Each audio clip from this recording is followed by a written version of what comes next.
Alors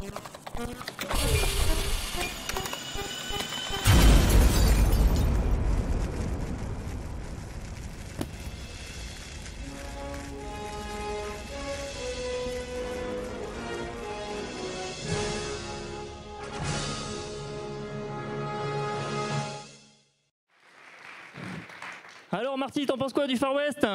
Bah, c'est pas mal. En costard, c'est pas très pratique. J'ai un peu sali mes chaussures en fait. Bah, figure-toi en fait, si je t'ai amené ici, c'est parce que je voulais t'expliquer comment j'avais créé la machine à remonter dans le temps. Ça m'intéresse. Parce que, figure-toi, ce qui est difficile dans la recherche, c'est le financement. D'ailleurs, j'adresse un message à monsieur le ministre. Et donc, moi, j'ai trouvé une solution. C'est qu'une fois que je l'ai créée, la machine à voyager dans le temps, eh ben, je suis remonté voir mon ancêtre, un gars qui était un peu allumé comme moi. Et bah voilà, qui était au Brace Camp en 1888 pour présenter une invention qu'il avait à lui. Il avait inventé des portes logiques en bois. Pas mal. On va aller le voir si je. C'est parti. Alors, je te suis. Oh, bonjour, cher ancêtre. Bonjour. Comment ça va? Il a son. Dis des choses pour voir. Non, j'ai mon micro qui marche pas du tout. Voilà. Et là, il va marcher. Ah, là, c'est magique. Ah, c'est beau la technique de. Non, toujours pas. Ouais. Si, c'est bon, mais. Ouais, non, ça a l'air bon. C'est bon, ça revient. Ça a l'air bon, ouais. Ah, voilà, on y est. Eh bien, tu te rappelles, j'étais venu te parler de ce projet de faire des calculs, enfin des travaux logiques, mais voilà, un truc qui soit automatique, quoi, qu'on n'ait pas besoin de faire ça avec un silex sur de la pierre. Non, pardon, ça c'était mon arrière. Non, je voulais dire, toi, c'était déjà sur du parchemin. Je me mélange avec toutes ces... Du papier et des crayons chez nous. Oui, des papiers et des crayons, oui, voilà. Ouais, non, tu sais, depuis que je me balade dans le temps. Et donc, du coup, du coup, tu m'avais dit que t'avait donné plein d'idées. On peut voir où ça en est? Ouais, je vais te montrer tout ça, ouais. Ah, cool. Alors, ouais, c'est un truc donc, sur lequel je bosse. Donc, en fait, j'ai commencé un peu avant que tu viennes me chercher, à vrai dire. Quelle coïncidence. Ouais. En fait, c'était un jour, j'écoutais de l'orgue de Barbarie. Et puis, je trouvais ça fascinant comme instrument, l'orgue de Barbarie. D'une part, parce que c'est une machine qui joue de la musique toute seule. On tourne une manivelle et c'est elle qui joue le morceau. Il y a le son de cet instrument aussi qui est assez incroyable. Mais en dehors de ça, il y a quand même un truc sur cet instrument. Par exemple, quand vous avez quelqu'un qui joue l'orgue de Barbarie dans la rue, mais les gens qui s'arrêtent pour écouter, donc ils sourient, ils sont contents, comme quand on joue de la musique, mais il y a un autre truc, il y a les yeux qui se mettent à briller, les gens ils retombent en enfance en fait. Et l'orgue de Barbarie, pour moi, c'est un peu ce même effet qu'ont des trucs comme des couchers de soleil, des arcs-en-ciel, comme les tours de magie. C'est un côté un peu merveilleux. Alors, quand j'étais petit, on m'a expliqué que tous ces trucs-là un peu magiques, il ne fallait surtout pas chercher à comprendre comment ça marchait. Si vous prenez un tour de magie et qu'on vous explique comment la pièce disparaît et comment après elle ressort derrière votre oreille, ça casse un peu le côté merveilleux du truc, ça marche plus. Pareil, un arc-en-ciel, si vous prenez un arc-en-ciel et qu'on vous fait écrire des équations d'arc-en-ciel, diffraction, lieu géométrique, il y a vraiment de quoi vous gâcher le plaisir d'un arc-en-ciel. Et en fait, ce truc-là, c'est vrai, c'est peut-être vrai. Mais alors déjà, c'est peut-être pas vrai pour tout le monde. Et puis, c'est peut-être pas vrai dans tous les contextes non plus. Quand on a fait pour le plaisir les calculs de diffraction de la lumière dans un arc-en-ciel, et quand on regarde un arc-en-ciel et qu'on voit plus juste une forme en couleur, qu'on voit des millions de gouttes d'eau avec des millions de rayons lumineux qui arrivent et qui rebondissent dans toutes les directions, avec une seule longueur d'onde qui va arriver vers votre œil à vous et qui va faire que vous allez voir des cercles concentriques de couleurs à cet endroit-là, mais que la personne qui est à côté de vous, la même goutte d'eau, elle ne verra pas la même couleur. Moi, une fois que j'ai fait ces calculs, je trouve ça que c'est vachement plus beau en fait, de regarder un arc-en-ciel comme ça. Alors du coup, comme je trouvais que l'orgue de Barbarie c'était beau comme truc, j'ai voulu aller voir ce qu'il y avait dedans un peu. Et donc j'ai pas trouvé d'orgue de Barbarie à démonter malheureusement, mais j'ai trouvé de la doc. Et en fait, un orgue de Barbarie, c'est assez simple. Donc c'est une machine, vous avez une manivelle, on la tourne, il y a des courroies, ça entraîne un rouleau qui s'appelle le rouleau entraîneur. Ce rouleau, c'est celui qui va entraîner le carton avec les trous. Sur l'axe de cette manivelle, il y a de bielles qui vont entraîner des soufflets, il y a 2 soufflets en général, qui vont faire de l'air, qui vont mettre dans une réserve. Et puis à l'autre bout, il y a des flûtes. Donc les flûtes, c'est des flûtes comme les flûtes à bec qu'on avait à l'école en fait. Sauf que comme on veut pouvoir jouer plusieurs notes en même temps, on a mis plusieurs flûtes et chaque flûte fait une seule note. Donc il n'y a pas besoin des trous pour changer de note. Et puis on a pu les dimensionner bien pour qu'elles fassent bon volume sonore, qu'elles consomment le moins d'air possible. Mais en fait, c'est très très simple. Et donc tout ça, c'est la partie qu'on connaît de l'orgue de Barbarie. C'est la partie qu'on voit de l'extérieur ou qu'on intuite pour ce qui est des soufflets. Et à l'intérieur d'un orgue de Barbarie, donc il y a ce truc qu'on connaît moins bien, en tout cas moi je ne connaissais pas du tout quand j'ai commencé à regarder, ce sont les vannes. Donc une vanne d'orgue de Barbarie, c'est quoi? C'est une petite boîte donc avec une cavité qui s'appelle la chambre. Il y a une entrée d'air, une sortie d'air, et il y a une membrane. Quand je tourne ma manivelle, j'envoie de l'air avec mes soufflets dans ma réserve. Et cet air, il est guidé par une espèce de petit labyrinthe en bois dans la base de l'orgue, qui s'appelle le sommier. Et il est guidé vers l'entrée de chacune de mes vannes. Donc j'ai une vanne par note, une vanne par flûte. Donc la pression, quand je tourne ma manivelle, la pression monte sur l'entrée de mes vannes. Et puis il y a un petit canal sur le côté de la vanne, qui s'appelle le capillaire. Vous allez sur le côté là-bas. Et donc par ce canal, quand la pression monte sur l'entrée, elle va monter aussi à l'intérieur de la chambre. Donc ma membrane, là, en rouge, la pression est montée en bas sur l'entrée, elle est montée à peu près pareil sur la chambre. Donc la pression monte des deux côtés, il ne se passe pas grand-chose. Par contre, du côté... ça doit être la droite pour vous, ouais. Du côté droite, la pression a monté dans la chambre, mais sur la sortie, elle est toujours connectée vers l'extérieur, donc sa pression atmosphérique, il y a moins de pression. Donc il y a plus de pression dans la chambre que sur la sortie, et la pression va venir plaquer la membrane sur le fond de la vanne. Donc la vanne est fermée hermétiquement, il n'y a plus d'air qui s'échappe. Je continue à tourner ma manivelle, donc je continue à envoyer de l'air sur mon entrée, et puis je continue à faire avancer mon carton qui est là-haut.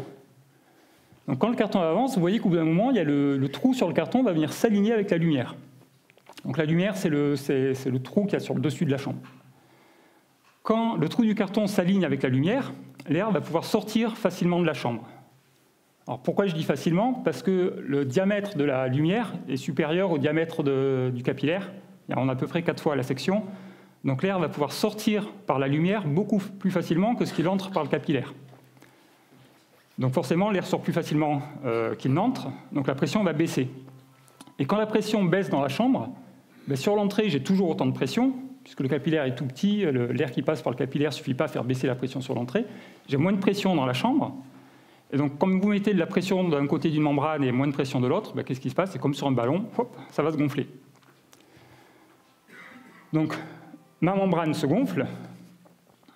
J'arrive dans cet état-là. Vous voyez bien que la membrane se gonfle, elle se soulève, et l'air va pouvoir passer de l'entrée vers la sortie, va repasser dans le sommier, pardon.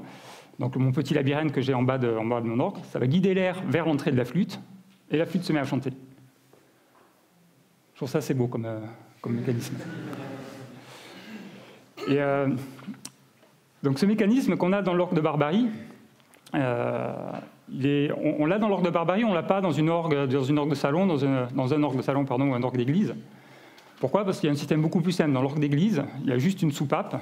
Quand on appuie sur la touche, il y a une petite tige là, qui va tirer la soupape. La soupape descend, donc elle laisse passer l'air vers la flûte. Quand on relâche, il y a un ressort qui remonte la soupape, et c'est pas plus compliqué que ça. Dans l'orgue de Barbarie, pourquoi on a monté ce système qui est quand même assez complexe, surtout à une époque où on n'est pas très fort en calcul de méca des fluides, en calcul par élément fini, tout ça. On a fait ça parce qu'en fait, on n'aurait pas pu faire un système avec juste un carton qui vienne boucher. Le diamètre de mes flûtes, le diamètre du trou de l'entrée de mes flûtes est assez important.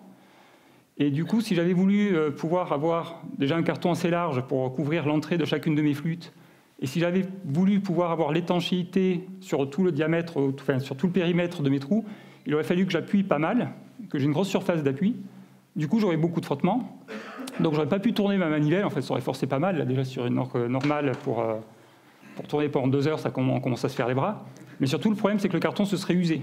Un carton d'orgue de Barbarie, pour un morceau, c'est entre 5 et 10 mètres de carton. À faire les petits trous à la main à l'époque, vous doutez bien que si on peut éviter de refaire le carton toutes les 2 semaines, c'est plutôt agréable. Et donc, voilà, on a mis en place ce système sur l'orgue de Barbarie qui permet... Quand, avec mon carton là-haut, je peux prendre facilement le contrôle du petit débit d'air qui voudrait sortir de la lumière, ça me donne en fait le contrôle du gros débit d'air que je veux envoyer vers la flûte. Et alors ce système, là où il devient intéressant, c'est que si on réfléchit ce principe de prendre le contrôle d'un gros débit quand on peut prendre le contrôle d'un petit débit, ça me rappelait un truc que je ne sais pas pourquoi, un truc qui n'existe pas encore, un truc que Doc m'a ramené du futur. un truc qui va être inventé qu'en 1906, donc dans, ça fait quoi, 8 ans? Non, 18 ans, ouais, dans un moment. Ce truc, c'est le tube à vide, la lampe d'amplification. Alors, une lampe d'amplification, je suppose qu'à votre époque, tout le monde connaît, mais on va faire un petit rappel quand même. C'est une ampoule, comme une ampoule électrique, avec dedans un filament, comme une ampoule électrique. Il y a une vraie raison à ça, mais je n'ai pas du tout le temps de vous en parler là maintenant. Et puis à l'intérieur, on a une cathode et une plaque. Donc quand je vais faire passer du courant dans mon filament, le filament va chauffer et il va chauffer la cathode. Donc la cathode, elle est en métal, et quand on chauffe un métal qui a suffisamment d'électrons, eh bien, il a tendance à perdre des électrons, en fait. C'est ce qu'on appelle l'effet thermo-ionique. Le métal chauffé perd des électrons. Donc mes électrons, ils se retrouvent autour de la cathode, là ils font une espèce de nuage, ils flottent dans le vide. Et maintenant, si je mets une pile, par exemple, entre ma plaque et ma cathode, en mettant le plus du côté de la plaque, ben, qu'est-ce qui va se passer? Mes électrons qui sont chargés plutôt négativement, vu que je vais avoir un potentiel un peu négatif du côté de la cathode, plutôt positif du côté de la plaque, ils vont avoir tendance à migrer, ils vont arriver dans ma plaque, ils vont suivre mon circuit électrique, ils vont revenir dans ma pile. Dans ma pile, il y a toute ma réaction de pile qui va se faire. Ça va libérer des électrons qui vont partir de l'autre côté, qui vont venir remplacer les électrons qui ont été perdus par l'effet thermo-ionique dans la cathode, et du coup, ça va pouvoir recommencer. Et donc, j'ai un courant d'électrons qui traverse. Là où ça devient intéressant, c'est que, là, je vous ai dessiné au milieu, ce dont je ne vous ai pas encore parlé, c'est la grille. La grille, c'est un petit fil conducteur, comme ça, qui fait un zigzag, ou ça peut être une plaque avec des trous. Et si j'envoie par le fil du courant dans ma plaque, si j'envoie des électrons dans la grille va se charger négativement. Et donc, quand ma grille est chargée négativement, elle va repousser les électrons. Et les électrons de ma cathode, qui sont assez proches de la grille, ils vont se retrouver repoussés par la grille, et donc ils vont se retrouver piégés de ce côté-là de l'ampoule, et ils ne vont pas pouvoir traverser vers la plaque. Au contraire, si je prends quelques électrons dans la grille, ma grille va se charger positivement, donc elle va avoir tendance à attirer les électrons qui sont partis de la cathode, et puis finalement ces électrons ils vont traverser, ils vont aller jusqu'à la plaque et charger beaucoup plus positivement. Et donc une triode, une lampe d'amplification, c'est un système qui me permet, quand j'ai le contrôle du petit débit d'électrons que je peux faire entrer ou sortir dans la grille, d'avoir le contrôle du gros débit d'électrons qui traverse ma lampe. Et donc fonctionnellement, quand on parle d'une vanne d'orgue de Barbarie, quand on parle d'une triode, quand on parle d'un transistor, on parle de la même chose. On parle d'un système qui permet, à partir d'un contrôle facile à prendre, de prendre le contrôle de quelque chose qui est plus difficile. On fait une amplification, en fait.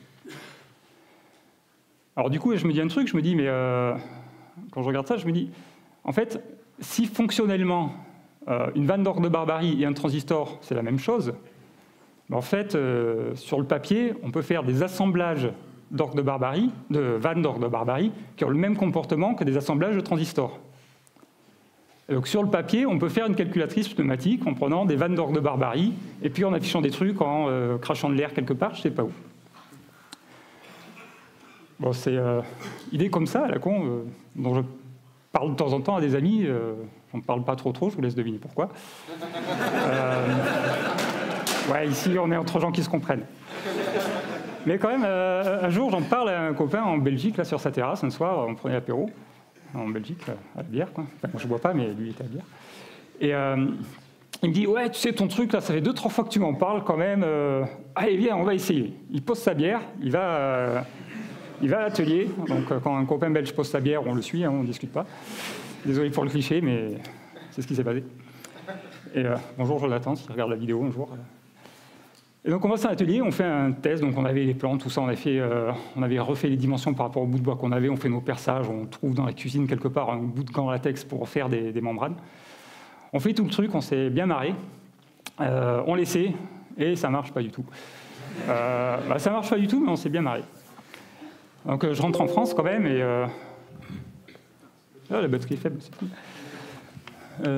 Ouais, pourtant je suis branché, je sais pas s'il y a quelqu'un qui sait venir me dire ce qu'il faut faire. Ouais, donc je rentre en France et j'ai quand même un truc, je me dis c'est dommage quand même, ça avait l'air faisable et tout. Et... Elle est branchée sur elle-même, la multiprise. Okay.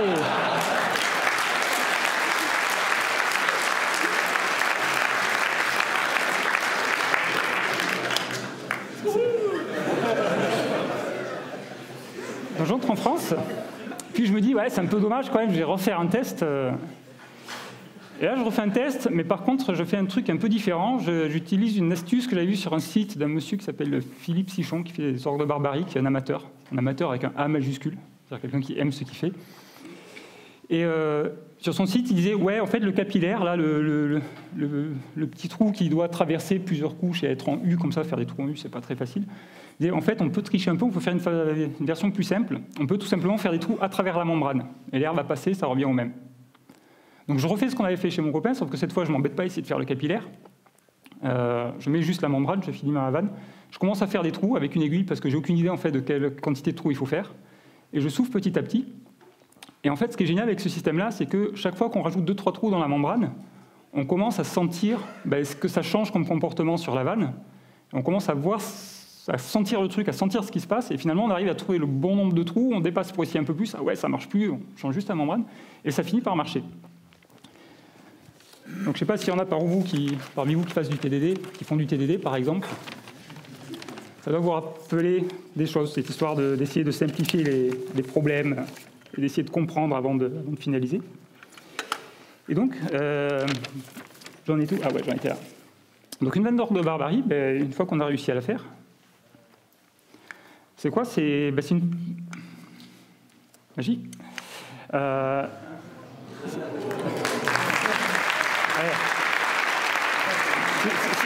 Si vous cherchez un dev front-end JavaScript, je suis dispo. Quoi. Je ne fais pas de JavaScript. Voilà. Donc c'est un bout de bois comme ça avec mes 2 trous. Donc mon entrée, ma sortie. Donc celle-là, je l'ai fait juste pour aujourd'hui. Hein, je ne l'ai pas encore testé. On va l'assembler en live. Là, je ne sais pas si vous allez voir quelque chose. Ouais, non, vous n'allez rien voir. Sur l'entrée, j'ai fait avec une aiguille, j'ai fait 14 trous. Pourquoi 14 trous? Parce que dans les vannes que j'ai fait avec à peu près ces dimensions, avec ces mèches-là, ces bouts de bois, il fallait entre 10 et 15 trous pour que ça marche. Donc j'ai dit que celle-là, ça allait être 14. Peut-être que ça ne marchera pas. On fait les côtés de la vanne. Donc ça, sont les bords le bord de la chambre. Donc ça, c'est juste 4 trous et puis un bout de ciseau à bois ou de ce que vous avez sous la main pour les vider.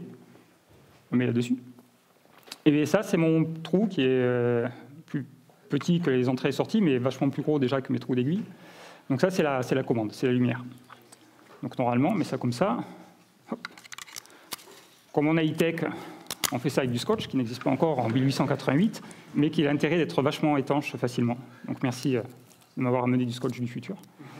Là, je suis en train de me vautrer complètement, ne serait-ce que sur la longueur de scotch, donc ça ne va pas marcher, je vous le dis tout de suite. Mais au moins, vous aurez vu comment on pourrait essayer de le faire marcher. Voilà. Et regardez ça.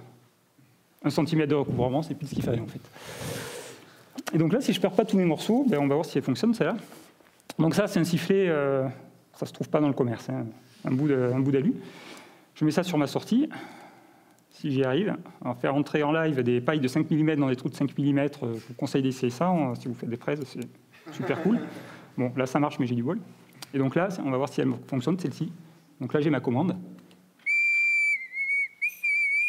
Bon, voilà, elle ne marche pas.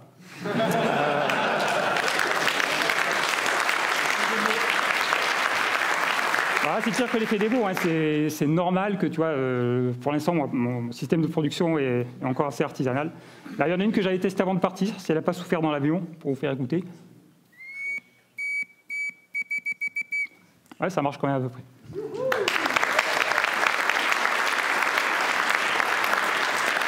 Ok. Et donc là, ce qu'on vient de voir, c'est effectivement un transistor pneumatique. C'est un truc où quand je contrôle avec mon doigt le petit débit d'air qui sort par mon trou, c'est fait. Et donc ça y est, on a un transistor pneumatique, donc on peut faire une calculatrice. Il suffit de prendre le schéma d'une calculatrice et de mettre tous les transistors et les pailles, et c'est fait. Ouais, vous doutez bien que c'est pas aussi simple, quoi.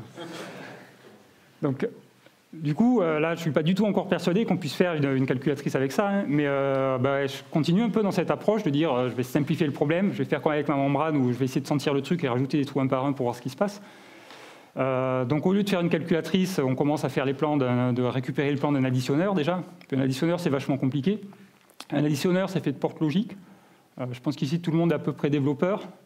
Donc porte logique, je vais pas expliquer. En gros, une porte logique, c'est un truc qui va avoir une sortie qui est vraie si l'entrée est vraie ou l'autre sortie est vraie.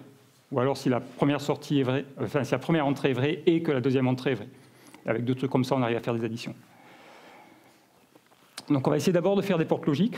Donc est-ce que j'arrive à faire des portes logiques avec mes bouts de bois? Donc voilà, une porte logique avec des transistors, ça pourrait ressembler à ça. Donc là, on a de l'air qui arrive en C, et si je laisse sortir de l'air en A, ou si je laisse sortir de l'air en B, eh bien, l'air va pouvoir sortir de C, puisqu'il va sortir soit à droite, soit à gauche.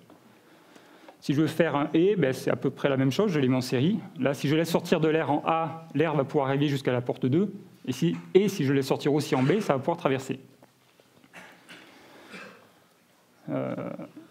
Ça, c'est l'étape d'après. Ouais. Je vais quand même vous montrer à quoi ça peut ressembler, donc dans une version qui pourra peut-être fonctionner. Hop, il faut que je branche le sifflet parce que j'en ai fait qu'un.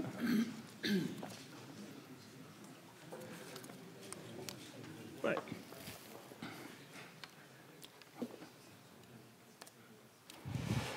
Voilà, donc là on a une première porte logique, ici, enfin une première vanne d'ordre de barbarie. Si je souffle, normalement ça devrait sortir. Je ne sais pas ce que vous voyez en fait. Je suis à peu près cadré. Ouais. Ouais, mais alors ne le dis pas comme ça par contre. Mais sinon je veux bien. Voilà, donc là on a ma vanne qui est ouverte. Normalement, si je souffle, ça devrait siffler. Ici j'ai ma deuxième vanne qui est ouverte. Donc si sur celle-là j'envoie de l'air, il va passer par là, il va venir pousser ma membrane. Et ça devrait bloquer le sifflet, si ma paille tient. Et si je souffle dans la troisième, ben la troisième va bloquer celle-ci, qui devrait du coup empêcher que le circuit rouge ne bouche l'autre. Ouais, ça marche, la paille s'est enlevée, mais ça marche en fait. Bon, je peux vous faire une démo en apparent.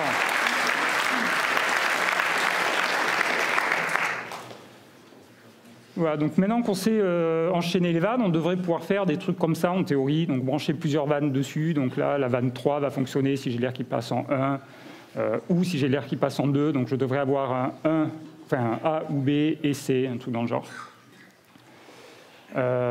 Donc ça, en fait, sur le papier, ça devrait marcher. Par contre, ça ne marche pas tout à fait en réalité. Il y a quand même des problèmes. En particulier, un problème qu'on a là, c'est que le flux d'air qui va sortir, par exemple, de la vanne 3, c'est un tout petit flux d'air, c'est celui qui a déjà été filtré par le capillaire. Et comme c'est un petit filet d'air, les vannes 1 et 2 ne sont pas du tout dimensionnées pour.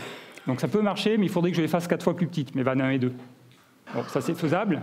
Une deuxième fois, 4 fois plus petite, si j'aurais besoin d'un autre étage, ça va faire 16 fois plus petit. Bon, ça commence à être difficile, au bout d'un moment, de travailler du bois et de faire des trucs qui marchent comme ça. Donc cette solution, je l'ai abandonnée, en fait. Elle ne marchait pas trop. Ouais, ça, en fait, c'est la version, je me suis trompé dans la démo. Ça, c'est la version que je vous ai montrée juste avant.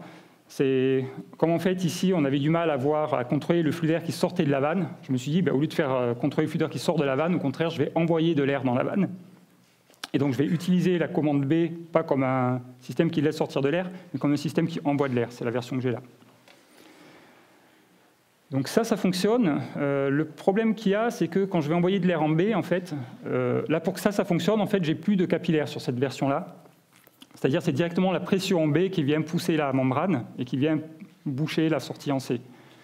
Donc ça fonctionne, mais le problème, c'est que ça fonctionne que si la pression en B est au moins égale à la pression en C, il faudrait qu'elle soit légèrement supérieure.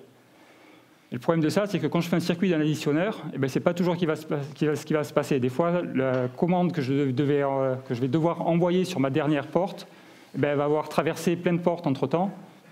Et du coup, je vais avoir eu de la chute de pression, et la pression ne sera pas suffisante pour contrôler ce que j'ai envie.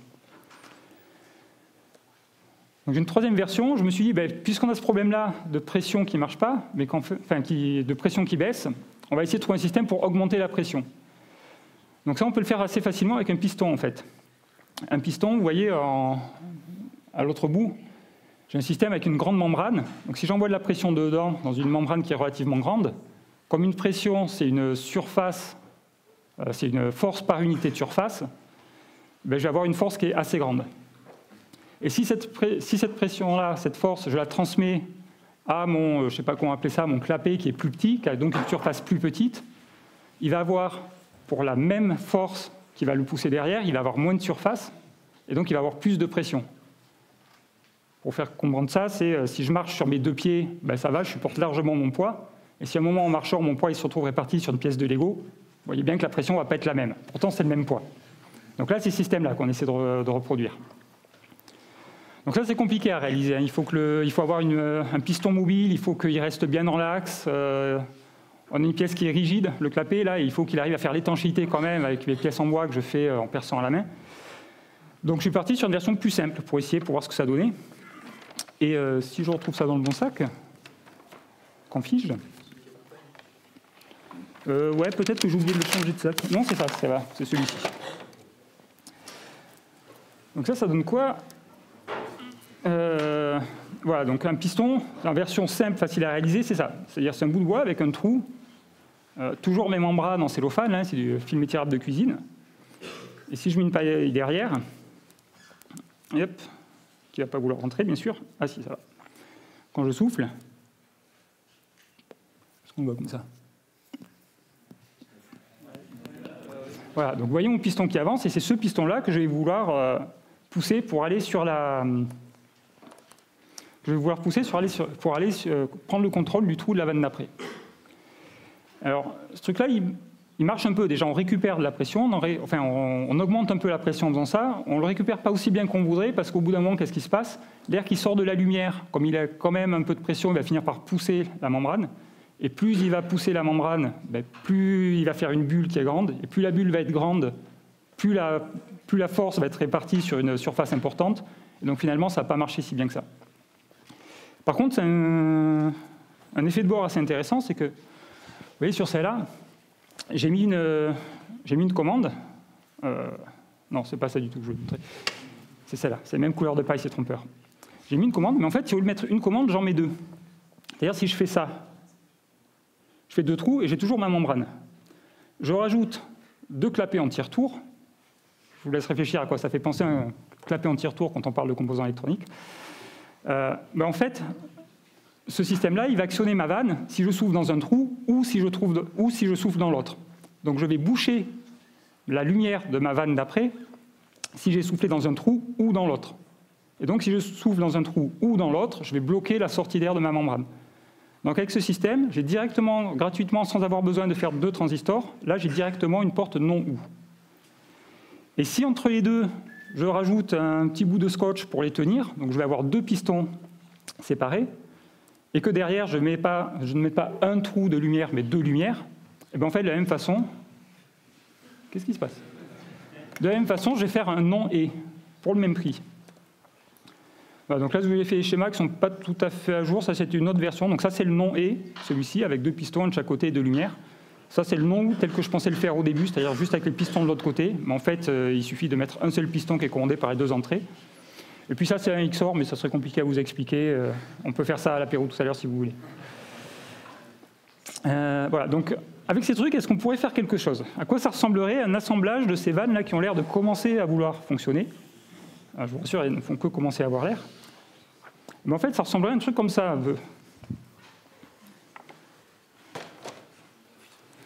Donc la vue plongeante du système, voilà, on va passer en plein écran. Voilà, donc ceci, je ne sais pas si je vais trop pouvoir vous expliquer là, avec mes qualités de caméraman sans avoir de retour sur ce que je suis en train de filmer. Donc là, vous avez un système avec, en rouge, c'est mon arrivée d'air. Donc tout ça, c'est ma distribution d'air, donc c'est mon plus en gros. Ici, vous avez une résistance variable. Donc pour faire une résistance variable, c'est assez facile, hein. On met un petit clapet là, avec un trou dedans. Le trou est en forme... c'est pas le bon, c'est l'autre. Voilà, celui-là est plus joli. Le trou est en forme de triangle. Et donc, quand je vais déplacer mon trou, eh bien, je vais ouvrir une part plus ou moins importante de mon canal qui est à l'intérieur là, de mon bout de bois. Bon, on ne le voit pas, c'est pas grave. Et du coup, je vais laisser passer plus ou moins d'air pour une pression donnée. Donc ceci est une résistance variable. Ici, j'ai ma résistance variable que j'ai bien réglée. Donc ici, j'ai... Ouais, c'est trop fort, putain. C'est beau le futur. Donc voilà, ici j'ai de la pression qui arrive, et puis cette pression va activer cette vanne. Si cette vanne est activée, en gros, la pression va chuter parce que d'un coup, cette vanne va s'ouvrir à l'extérieur. Donc je ne vous fais pas le détail là, ça ne serait pas très rigolo. Ça, c'est une bascule 7 reset en fait. J'ai ici deux interrupteurs, et si j'en active un d'un côté, eh bien, mon circuit va se mettre à sortir de l'air par la vanne, par la paille verte. Si j'arrête de l'activer, ça va rester comme ça. Si j'active l'autre, l'air va s'arrêter de sortir. Bon, je vous rassure tout de suite, ça ne marche pas ça en vrai. Hein.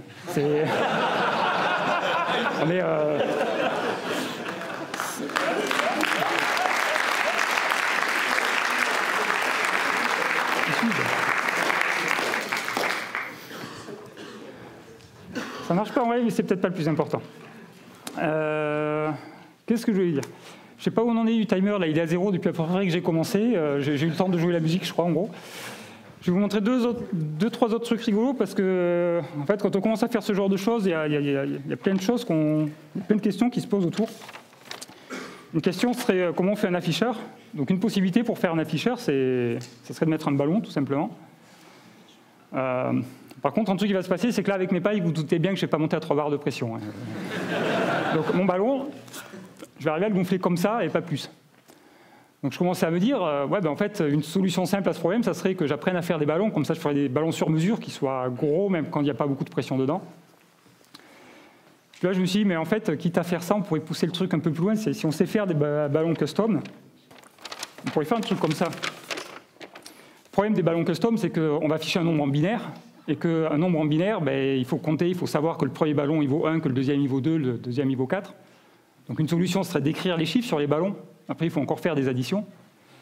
Pour montrer les trucs à les enfants, c'est pas forcément rigolo. Un truc qui serait vachement bien avec des enfants, ce serait d'avoir des ballons un peu comme ça.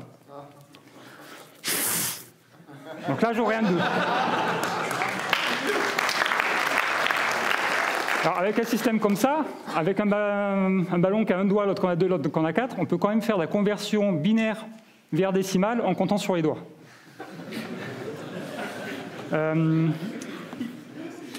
Puisqu'on parle de ballon, un ballon, c'est quoi? C'est un système où, quand vous envoyez de l'air dedans, il accumule l'air.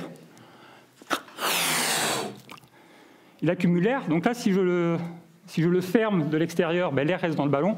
Mais si je permets à l'air de circuler un peu entre ce côté-là qui a accumulé de l'air et le côté intérieur, je vais pouvoir récupérer mon débit d'air que j'avais mis tout à l'heure. Donc ceci est le premier condensateur pneumatique volant.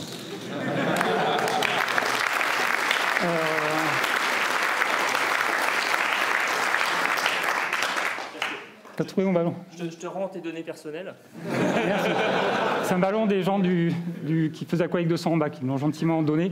J'ai appris à défaire un nœud de ballon, c'est plus difficile que ce qu'on penserait. Je suis content, je viens de trouver ma conclusion. J'avais pas trouvé ma conclusion, mais je crois que je l'ai.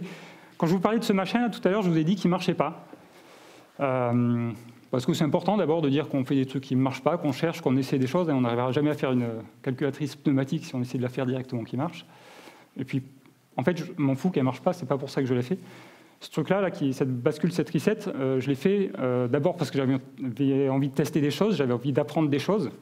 Donc pour ça, en fait, elle a vachement bien marché. J'ai appris plein de trucs en la faisant, j'ai découvert des problèmes. Même si ça ne marche pas, j'ai découvert d'autres problèmes qui font que même quand mes portes marcheront, ça ne marche toujours pas. Je l'ai fait pour me marrer, je me suis bien marré en faisant ça. Et puis, j'ai perdu ma conclusion que j'avais trouvée. C'est pas très grave, en fait, c'est pas très grave. On n'est pas là pour faire des choses qui marchent.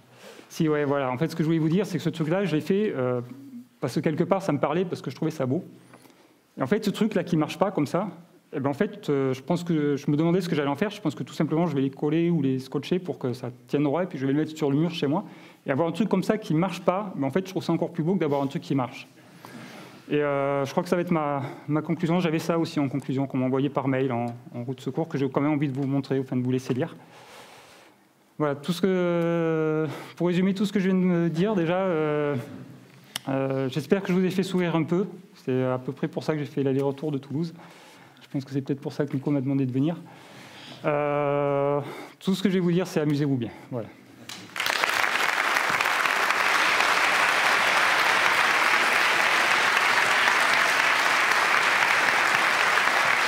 J'ai complètement oublié de montrer le truc. Putain. Voilà, c'est grâce à mon ancêtre, du coup, que j'ai pu aller dans les années 50 et déposer le brevet du circuit intégré. Ceci est un circuit intégré pneumatique. Je finirai de faire marcher le jour où j'aurai compris comment est-ce qu'on fait des vannes pneumatiques d'abord, des transports pneumatiques. Et donc j'ai créé le premier centre de recherche sur le voyage spatio-temporel. Et c'est comme ça qu'on est ici tous ce soir. Et ça vous paraît peut-être débile comme conclusion, mais vous verrez qu'après 3 bières, ça sera parfaitement logique. Donc rendez-vous au Meet and Greet.